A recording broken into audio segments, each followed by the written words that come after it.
नमस्कार साथियों।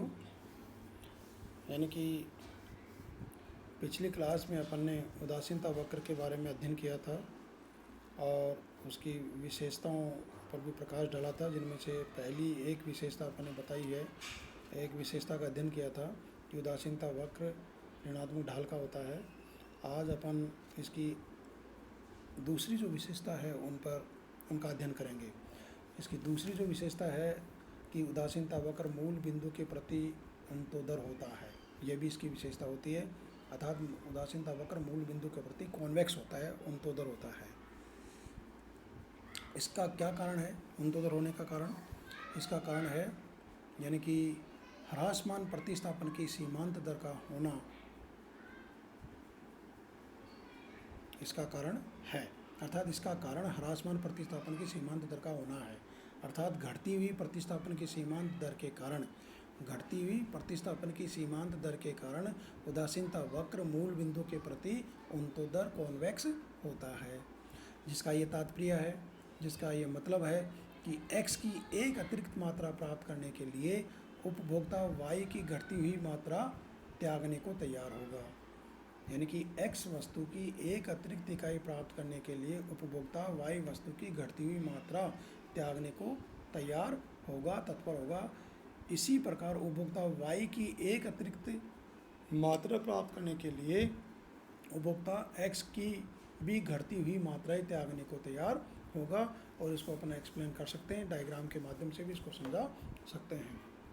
यानी कि डायग्राम में वही एक नीचे के यानी कि क्षैतिज अक्ष पर x वस्तु लेंगे, लंबवत अक्ष पर y वस्तु लेंगे।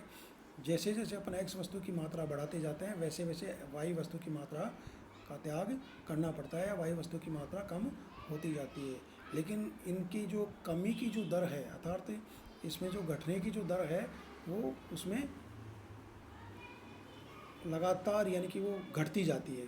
जैसे मान लीजिए कि उपभोक्ता यानी कि x की एक इकाई का उपभोग करता है और y की 20 इकाई का। जैसे ही वो x की एक अतिरिक्त इकाई का उपभोग करता है तो उसको y की यानी कि 5 इकाइयाँ त्याग कर 15 इकाई का ही वो उपभोग करेगा। ऐसे ही क्या नाम है वो x की यानी कि तीसरी इकाई को काम में लेता है तो उसको यानी कि 15 की तुलना में 12 इकाई उसको y की मिलेगी। अर्थात यहाँ जैसे पहले 5 इकाइयों का त्याग हुआ, फिर 3 इकाई का त्याग हुआ और फिर 2 इकाई का त्याग करेगा। ऐसे क्या होगा कि ये जो घटने की दर है ये 5, 2, 3 ये क्या है यानी कि ये घटती हुई प्रतिस्थापन की सीमांत दर है। ये घटती हुई प्रतिस्थापन की सीमांत दर है, जिसके कारण उदासीनता वक्र है वो मूल बिंदु के प्रति अंतोदर होता है। अगली विशेषता है दो उदासीनता वक्र एक दूसरे को काटते नहीं है, अर्थात नहीं स्पर्श करते हैं। यानी कि दो उदासीनता वक्र एक दूसरे को काटते नहीं है, ये भी इसकी विशेषता है। क्यों नहीं काटते? क्योंकि उपभोक्ता अपने व्यवहार में संगत होता है। क्यों नहीं? क्योंकि उपभोक्ता अपने व्यवहार में संगत होता है। यदि वह एक दूसरे को काटते तो यह संगतता की मान्यता लागू नहीं होती है। साथ ही ऊंचा उदासीनता वक्र अधिक उपयोगिता के स्तरों को प्रदर्शित करता है और नीचा उदासीनता वक्र कम उपयोगिता के स्तरों को प्रदर्शित करता है। यदि उदासीनता वक्र एक दूसरे को काटे तो सभी उदासीनता वक्र समान उपयोगिता के स्तर को प्रदर्शित करने लग जाएंगे या समान उपयोगिता के स्तर को दर्शाएंगे, जो कि संभव नहीं है। इसको अपन डायग्राम के माध्यम से भी एक्सप्लेन कर सकते हैं। अगली जो विशेषता है इसकी ये है कि उदासीनता वक्र एक दूसरे के समानांतर नहीं हो सकते। उदासीनता वक्र एक दूसरे के समानांतर नहीं हो सकते। और अगली इसकी जो विशेषता है वो ये है कि उदासीनता वक्र न तो ओ एक्स अक्ष को और न